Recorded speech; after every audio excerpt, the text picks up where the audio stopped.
మీ అందమైన ప్రయాణం ప్రారంభించండి. 49 మీ తల్లిదండ్రులు కావాలనే కలలను సాకారం చేయడానికి సహాయపడుతుంది.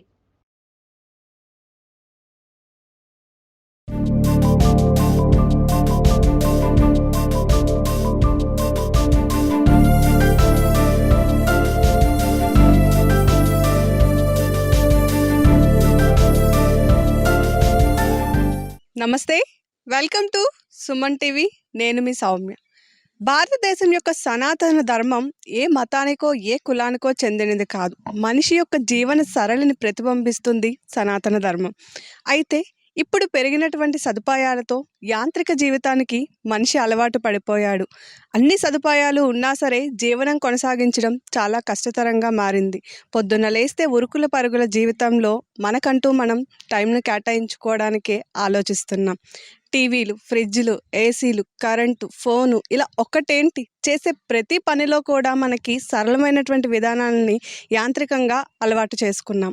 కానీ ఇప్పుడు నేను చూపించబోయేటటువంటి జీవన శైలి మాత్రం 200 సంవత్సరాల క్రితం మానవుడు ఏ విధంగా జీవించేవాడో దాన్ని ప్రతిబింబిస్తుంది.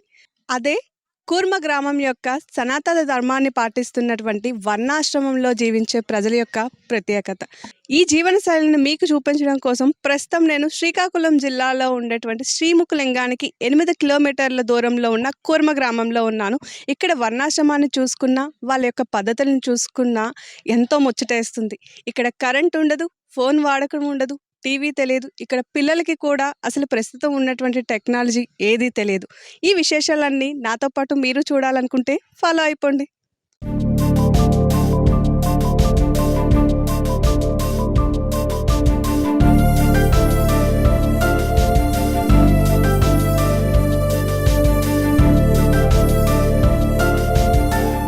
నాతో పాటు రాధాకృష్ణ చరణ్దాస్ ఉన్నారు. వాళ్ళ యొక్క సరళ జీవితాన్ని ఏ విధంగా వాళ్ళు జీవిస్తున్నారు, అసలు ఎలాంటి ఫెసిలిటీస్ లేకుండా ఎలా వాళ్ళ జీవనాన్ని కొనసాగించగలుగుతున్నారు, ఇవన్నీ అడిగి తెలుసుకునే ప్రయత్నం చేద్దాం. సార్ నమస్తే. హరే కృష్ణ. హరే కృష్ణ అండి. నా పేరు రాధాకృష్ణ చరణ్దాస్. నేను ఇంతకుముందు హైదరాబాద్లో ఉండేవాడిని. అంటే అక్కడ ఈ యొక్క ఐటీ ఇండస్ట్రీలో పనిచేశాను. ఇన్ఫోసిస్ అనే కంపెనీలో, ఇతర ఐటీ కంపెనీస్లో పనిచేశాను ఒక 10 years వరకు. ఆ తర్వాత ఇస్కాన్లో, అంటే శ్రీల ప్రభుపాదులు ఎవరైతే ఇస్కాన్ ఫౌండర్ ఆచార్య ఉన్నారో వారి కృప వల్ల ఈ వర్ణాశ్రమ ధర్మము, అంటే పూర్వము శ్రీకృష్ణుడు మానవుడికి ఇచ్చిన జీవన విధానం ఏంటి, ఆ విధానం ప్రకారంగా ఎలా జీవించాలి అన్న విషయం భగవద్గీతలో ఎప్పుడైతే తెలుసుకున్నానో వారి యొక్క కృప వల్ల ఈ యొక్క సంస్థ ఏర్పాటు చేయబడింది. దానికి మా భక్తి వికాస స్వామి, మా గురువు గారు, దానికి పూర్తి ఆయన ఆధ్వర్యంలోనే ఇది రన్ అవుతుంది. సో ఇక్కడ ముఖ్య ఉద్దేశం ఏంటంటే, ఇప్పుడు ఆంగ్లేయులు అంటే బ్రిటిష్ పాలన, ఎప్పుడైతే బ్రిటిష్ వాళ్ళు రాకముందు మన విద్యా విధానం అనేది కూడా పూర్తిగా ఇప్పుడున్న విద్యా విధానం లేదు. అంటే ఎగ్జాంపుల్, అప్పుడు ఉమ్మడి కుటుంబాలు అనేవి ఉండేవి. అప్పుడు ఏదైతే ఈ స్కూల్ ఎడ్యుకేషన్ లేదు. ఈ స్కూల్ ఎప్పుడైతే ఈ జనరల్గా మన మెకాలే ఎడ్యుకేషన్, బ్రిటిష్ వాడు పంపించిన ఎడ్యుకేషన్ మన పిల్లల్ని వాళ్ళ స్కూల్స్లో జాయిన్ చేసుకుంటారు. అంటే ఏబిసిడి ఈ యొక్క విద్యా విధానం, భగవద్గీత భాగవతం కాకుండా వాళ్ళు చదువుకుంటారు, ఉద్యోగం డిగ్రీస్ చదువుతారు. ఎప్పుడైతే వాళ్ళు డిగ్రీ చదువుతారో కంపల్సరీ ఉద్యోగం చేయాలి అంటే పూర్వం ఉమ్మడి కుటుంబాలు ఉండేవి. ఆ కుటుంబాల నుంచి ఒకరొకరు అందరూ విడిపోయి వెళ్ళి నగరాల్లో పనిచేస్తున్నారు, సిటీస్లో. తర్వాత చివరికి కుటుంబాలన్నీ కూడా విచ్ఛిన్నం అయిపోయినాయి. తర్వాత ఈవెన్ ఇప్పుడు దీస్ డేస్ మనం ఇప్పుడు చూసామనుకోండి, హస్బెండ్ వైఫ్ వీళ్ళు కూడా వేరే వేరే స్థలాల్లో ఉద్యోగాలు చేస్తున్నారు.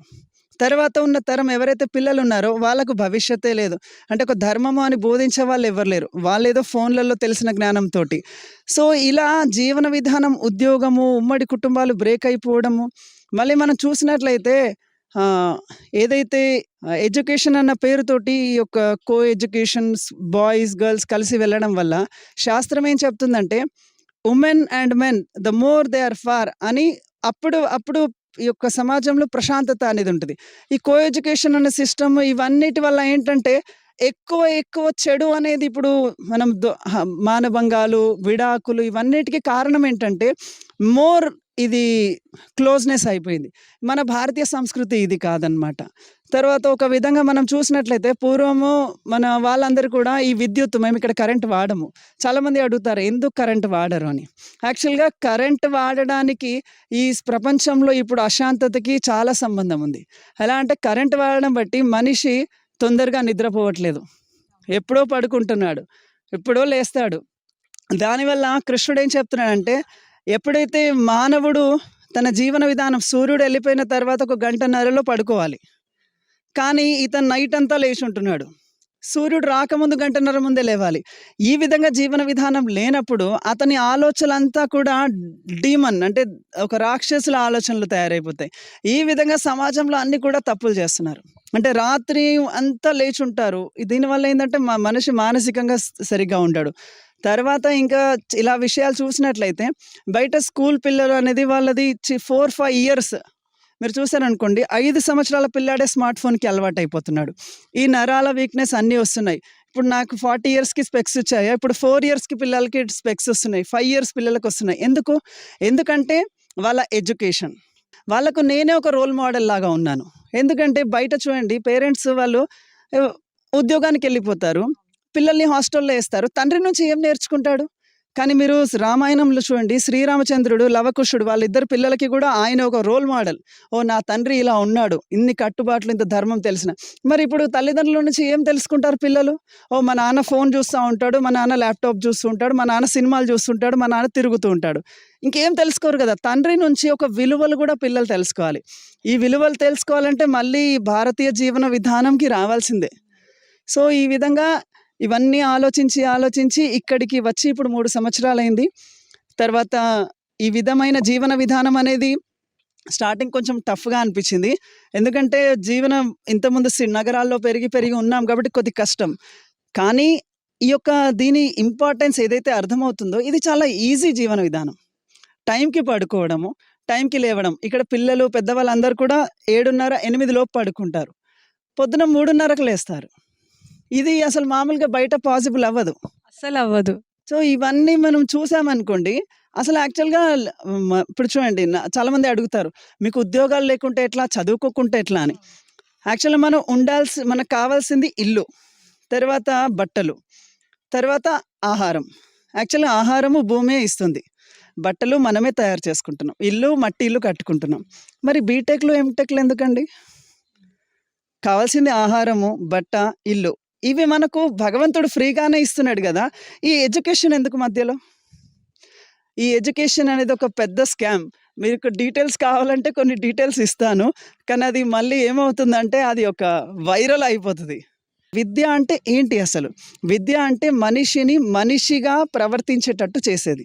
కానీ మరి ఎక్కడ? ఏ స్కూల్స్‌లో? ఈవెన్ నేను న్యూస్‌లో చూస్తున్నాను. టీచర్స్ స్టూడెంట్స్‌ని అంటే అశ్లీల కార్యక్రమాలు స్టూడెంట్స్ తోటి చేస్తున్నారు. శాస్త్రం ఇవన్నీ కూడా పశువులు చేస్తా ఉంటుంది. కానీ పూర్వం గురువు అంటే ఒక తండ్రి. మీరు చూసారండి ద్రోణాచార్యుడు ఉన్నారు. పాండవులు వీళ్ళందరూ ఉన్నారు. ద్రోణాచార్యుడు ఫాదర్ అనమాట. ఇప్పుడు గురువు ఎవరు ఫాదర్ లాగా ఉన్నారు? గురువు అంటే వాడు జస్ట్ ఎక్కడ ఎంజాయ్మెంట్ అని చూస్తున్నారు. సో, వాళ్ళు డబ్బులకు పనిచేస్తున్నారు. పూర్వం ఎవరు డబ్బులకు విద్య లేదు. సో, ఇలా చెప్తూ అంటే ఇది ఒక పెద్ద వాస్ట్ టాపిక్. షార్ట్ అండ్ స్వీట్‌గా చెప్పాలి అంటే ఇది కృష్ణుడిచ్చిన జీవన విధానము. ఇది భగవంతుడిచ్చింది. ఎప్పుడు దీంట్లో ఏమంటారంటే లూప్ హోల్స్ ఉండవు. లూప్ హోల్స్ అంటే ఏంటంటే ప్రాబ్లమ్స్ రావు, సైడ్ ఎఫెక్ట్స్ ఉండవు. మనం ఇచ్చిన జీవన విధానం ఏదైతే యంత్రిక జీవన విధానం ఉంది కదా, దాంట్లో ప్రాబ్లమ్స్ ఉంటాయి. హరే కృష్ణ.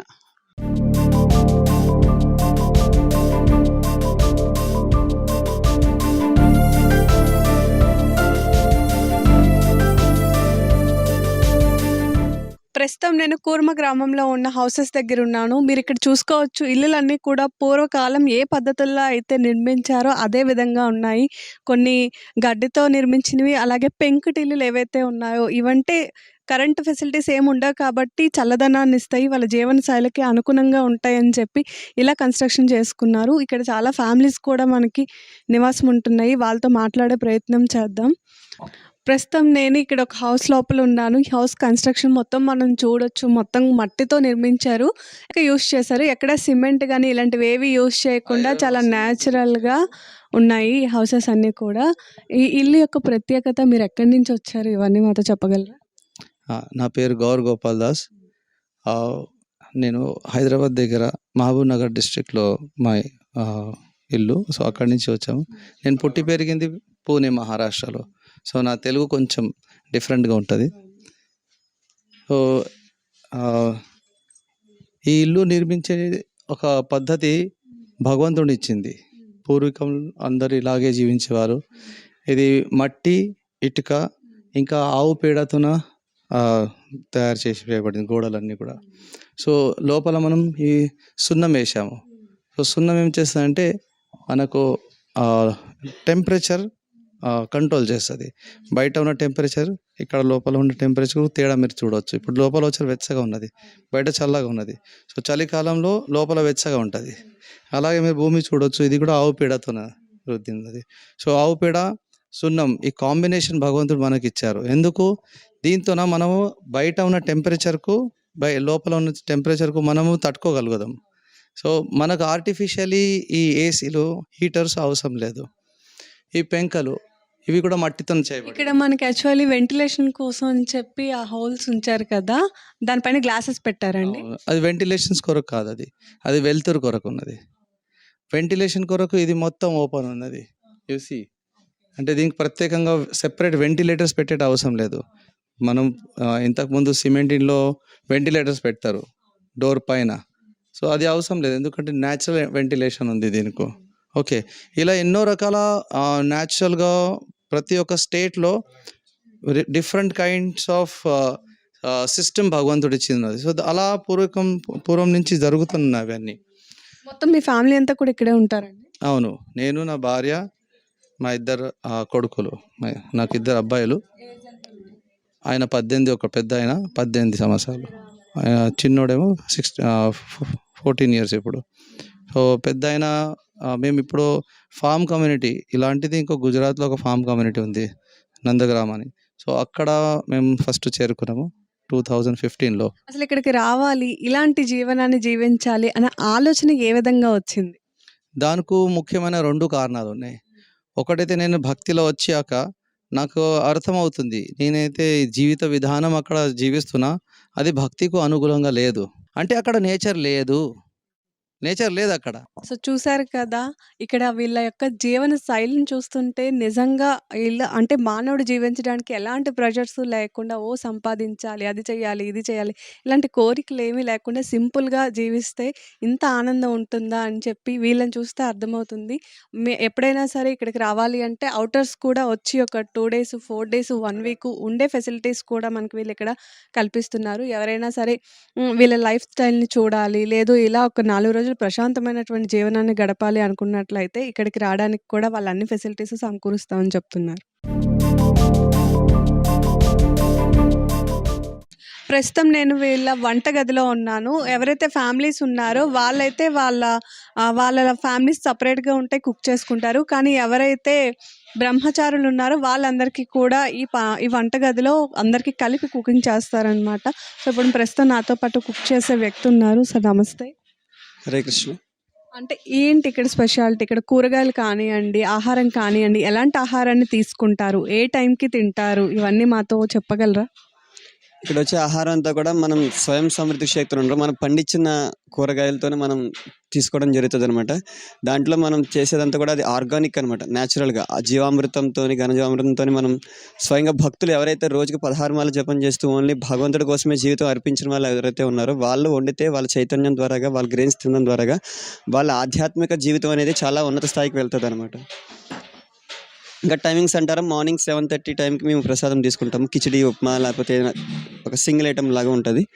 తర్వాత afternoon rice, dal, sabzis, sweet, hot ఏదైతే ఉంటాయి ఫెస్టివల్ అన్నప్పుడు రెగ్యులర్ ఐటమ్.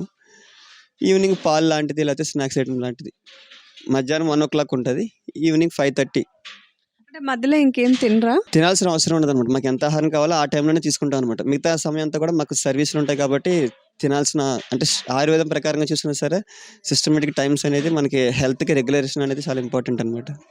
రాత్రి మాత్రం 7 అయ్యేసరికి తప్పనిసరిగా భోజనం అనేది 5:30 సంధ్యా సమయం లోపల అనమాట 5:30కే కంప్లీట్ చేసేస్తారు. అవుతుంది. ఎవరైనా సర్వీసుల్లో బయటకు వెళ్ళడం లేట్ అయినా కానీ తర్వాత 8:30 అలా 8:30 అలా అంటే 7:30కి మాకు క్లాస్ అవుతుంది, ప్రవచనం ఉంటుంది, సాయంత్రం సంధ్య హారతి అందరూ కలిసి హారతి అయిపోయిన తర్వాత అప్పుడు వెళ్ళి తీసుకుంటారు విశ్రాంతి తీసుకునే టైంలో ముందు పడుకునే నిద్రించే ముందు. కూరగాయలు ఇవన్నీ కూడా మీరు ఇక్కడ పండించుకుంటారా అండి? ఇవన్నీ పండించి ఇప్పుడు తీసుకొచ్చినాయి అనమాట ఇవన్నీ కూడా చిక్కుడుకాయలు, బీన్స్ అన్ని కూరగాయలు మనం పండించగలుగుతున్నాం అనమాట ఇక్కడ. ఈ భూమి కూడా చాలా స్పెషల్ అనమాట. బంగారం లాంటిది. బాగా పండుతాయి పంటలన్నీ. అన్ని బాగా పండుతాయి అనమాట. ఇప్పుడు వచ్చి మేము 3 ఇయర్స్ అయింది కాబట్టి చాలా ఎక్కువ మోతాదులో చేయలేకపోతున్నాము. అంటే ఇది చౌడు భూమి అయిపోయింది అనమాట ల్యాండ్ అంతా కూడా. దీన్ని మనం జీవామృతంతో మనం చేస్తూ ఉంటే అది కూడా మనకి ఇస్తుంది అనమాట ఫలాన్ని. ఇట్ టేక్స్ 2-3 ఇయర్స్ టైం అనమాట. సో ఇక్కడ చూసుకోవచ్చు ఇవన్నీ కూడా వీళ్ళే స్వయంగా పండించినటువంటి కూరగాయలు. అయితే ఇక్కడ నాకు ఒక డౌట్. అంటే మనకి కావాల్సిన ఇంగ్రీడియెంట్స్ కొన్ని ఉంటాయి వస్తువులు. అవన్నీ కొనుక్కొని బయట నుంచి తీసుకొస్తారా? పసుపు గానియండి, ఉప్పు అట్లాంటివి. పసుపు మనకి ఇప్పుడు మనం పసుపు కొమ్ము వేస్తే ఇక్కడ వస్తుంది. మనం దాన్ని దంచుకోవచ్చు అనమాట. అంటే ఏదైతే మనం పూర్వకాలంలో ట్రెడిషనల్గా ఎలా ఉన్నదో అలా జరుగుతుంది అనమాట. మసాలాస్ కూడా మనం చేసుకోవచ్చు అనమాట ఇక్కడ. కొన్ని రానివి అంటే సెల్ఫ్ సఫిషియెన్సీ అనే దానికి చాలా టైం పడుతుంది అనమాట. అది స్టార్టింగ్ స్టేజ్లో ఉన్నాం కాబట్టి ఎంతవరకు వీలైతే అంతవరకు మనం చేయగలుగుతున్నాము. రా మెటీరియల్ కొంతవరకు తీసుకురావాల్సి వస్తుంది. ఫ్యూచర్లో మనం అది కూడా డెవలప్ చేస్తాం అనమాట. కానీ ఇక్కడ పండించిన కేవలం ఇక్కడున్న గ్రామస్తులు తినడానికి మాత్రమే. బయటకి అమ్మడం అలాంటివి ఏమి ఉండవు. ఎక్సెస్ అయితే అది ఫ్యూచర్లో, ఇప్పుడైతే ఆలోచన లేదు. ఎక్సెస్ అయ్యేంత కూడా చేసే అంత ఇప్పుడు ఫెసిలిటీస్ కూడా మా దగ్గర లేవు. మా వరకు మేము ఎందుకంటే ఇక్కడ ప్రాజెక్ట్ పెద్దది కాబట్టి అందరూ సర్వీస్లో ఒక్కొక్కరు ఎలక్ట్ అవ్వడం తప్ప కాబట్టి ఎక్కువ మందిలో మేము చేయలేకపోతున్నాం అనమాట. అది మా వరకు సరిపోతుంది.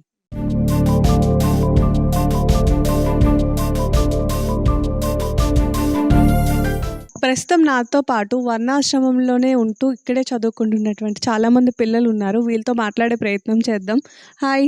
హరే కృష్ణ. నా పేరు కుంజ బిహారీ దాస్. నేను ఇక్కడ చిన్నప్పటి నుంచి 5 సంవత్సరాల నుంచి ఉంటున్నా. అయితే ఇక్కడ మేము ఏం చదువుకుంటున్నామంటే మనం ఎట్లా బిహేవ్ చేయాలి, తర్వాత భగవంతుడికి సేవ ఎలా చేయాలి, తర్వాత ఇవే నేర్చుకుంటున్నాం. తర్వాత బయట ఎప్పుడైతే పిల్లలు బయట గేమ్స్ ఆడుతూ ఉంటారు, అవి ఆడుతూ ఉంటారు, అవన్నీ మాకు తెలియదు. ఇక్కడ మేము ఫోన్ వాడాము, కరెంట్ వాడాము. మేము ఎప్పుడన్నా ల్యాంతర్లు ఉంటే అవి వాడుతున్నాం కరెంట్ లేకుండా. తర్వాత మేము గురుకులంలో నివసిస్తున్నాం. అక్కడ డైలీ పొద్దున్న 4 గంటలకు 3 గంటలకే లేచి 4:30కి ఇక్కడ హారతి ఉంటుంది మందిరంలో. ఇక్కడ హారతికి అందరూ హాజరవుతాం. తర్వాత జపం ఉంటుంది, అందరు జపం చేస్తాం 1 గంట సేపు. తర్వాత గురు పూజ ఉంటుంది మాకు. గురు పూజ అయిపోయిన తర్వాత కొంతసేపు ఈ పుస్తకాలు చదువుతాం 1 గంట సేపు. తర్వాత బ్రేక్ఫాస్ట్ ప్రసాదం ఉంటుంది మాకు. ఆ తర్వాత 9 నుంచి 1 వరకు క్లాసులు ఉంటాయి మాకు. క్లాసుల్లో ఇంగ్లీష్, మ్యాథ్స్, తెలుగు, సంస్కృతం, తర్వాత అవసరం ఉన్న హిందీ, తర్వాత మహాభారతం నుంచి, తర్వాత భగవద్గీత నుంచి నేర్పిస్తూ ఉంటారు. మీకు ఎన్ని లాంగ్వేజెస్ వచ్చు? మాకు ఇప్పుడు 4 నేర్పిస్తున్నారు. 4 వస్తాయండి. ఇంగ్లీషు, తెలుగు, సంస్కృతం, తర్వాత హిందీ, ఇవి నేర్చుకుంటాం. చూసారు కదా పిల్లలు. ఈరోజు బయట పిల్లల్ని చూసుకున్నట్లయితే ఫోన్ లేనిదే ముద్ద కూడా ముట్టుకోరు. అలాగే ఫోన్లు, టీవీలు ప్రపంచంగా ఉన్నారు. వాళ్ళని మాన్పించడం కోసం మనం ఎన్ని తంటాలు పడతామో ప్రత్యేకించి చెప్పక్కర్లేదు. కానీ ఇక్కడ పిల్లలకు అసలు చిరంజీవి ఎవరు అని అడుగుతున్నారు. వాళ్ళు సినిమాలు చూస్తారంటే అసలు సినిమాలు అంటే ఏంటి అని అడుగుతున్నారు. క్రికెట్ ఇలా ఏవీ లేవు. ఫిజికల్గా కొన్ని గేమ్స్ అయితే ఆడుతారు. అవి కూడా మానసిక ఉల్లాసాన్ని కలిగించేటటువంటి ఆటలకు మాత్రమే ఇక్కడ ప్రయారిటీ ఇస్తున్నారు.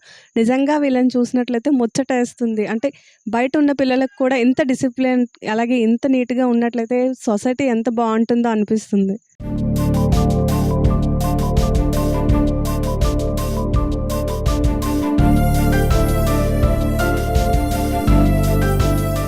ఇక్కడికి డిఫరెంట్ కంట్రీస్ నుంచి వచ్చి కూడా ఇక్కడ సాధారణమైనటువంటి లైఫ్ స్టైల్ని వీళ్ళు లీడ్ చేస్తున్నారు. ప్రస్తుతం నాతో పాటు రష్యా కంట్రీ నుంచి వచ్చినటువంటి వ్యక్తి ఉన్నారు. Hi sir. Hare Krishna. What is your name? Nari Haridas. Why did you came from? To learn about Vedic culture more, because if you want to learn about Vedas, about Vedic culture, best place is come to India. How do you know about this culture? By our Acharya is Mercy. Srila Prabhupada, he went to Western countries, he spread Krishna consciousness. So in Russia it is there also. Movement, Krishna consciousness movement is there in Russia. So I have guru and my guru's disciples also in Russia. Is there. So through them I learned the చూసారు కదా కూర్మ గ్రామం ప్రజల యొక్క living style. వాళ్ళు ఎంత సింపుల్గా జీవనాన్ని కొనసాగిస్తున్నా ఎంతో ఆనందంతో ఆహ్లాదకరంగా ఉన్నారు. అయితే మనిషి సరళమైన జీవనాన్ని కొనసాగిస్తే ఎంత ఆనందంగా ఉండొచ్చో వీళ్ళని చూస్తే అర్థమవుతుంది. ఉరుకులు పరుగులు తీసి కోట్ల కొద్దీ ఆస్తిని సంపాదించిన వాళ్ళు కూడా ఎంత ఆనందంగా వాళ్ళ జీవనాన్ని కొనసాగించలేరు. అయితే మనిషికి కావాల్సినటువంటి కనీస అవసరాలు ఉంటే ఎలాంటి జీవితాన్నైనా గడపవచ్చు అని చెప్పి వీళ్ళు రుజువు చేస్తున్నారు. అంతేకాదు చిన్న పిల్లలు వాళ్ళ యొక్క ఆలోచన శైలి కానివ్వండి, వాళ్ళ ఉండేటటువంటి నాలెడ్జ్ కానివ్వండి, మనం చూసుకున్నట్లయితే మిగతా పిల్లలకి భిన్నంగా ఉంది. ఇప్పుడు మూవీస్ మాత్రమే తెలుస్తున్నాయి ఈ రోజుల్లో. పిల్లలు ఫోన్ లేకపోతే కనీసం ముద్ద కూడా ముట్టుకోవట్లేదు. కానీ ఇక్కడ పిల్లల్ని చూసుకున్నట్లయితే పురాణాలు లేదా మ్యాథ్స్, సైన్స్ ఇవన్నీ అడిగితే టకాటకా చెప్పేస్తున్నారు. కానీ హీరో ఎవరు, క్రికెటర్ ఎవరు, అసలు సినిమా అంటే ఏంటా అంటే ఈ పదాలు కూడా మేము ఎప్పుడు వినలేదు అని చెప్తున్నారు. నిజంగా ఇది చెప్పుకోదగినటువంటి విషయం అని నేను అనుకుంటున్నాను. సో ఈ గ్రామం కోసం ఎవరైనా రావాలి అనుకున్నట్లయితే వీళ్ళు ఇక్కడ ఉండడానికి కూడా ఫెసిలిటీస్ కల్పిస్తారు. వచ్చి ఒక 2 రోజులు కానివ్వండి, 3 రోజులు కానివ్వండి, ప్రశాంతమైనటువంటి జీవన శైలిని ఆరాధించడానికి వీళ్ళు అనుమతి కూడా ఇస్తామని చెప్తున్నారు. ఇది ఇవాల్టి స్పెషల్ స్టోరీ. కెమెరామెన్ నాసింగ్తో సౌమ్య, శ్రీకాకుళం, సుమన్ టీవీ.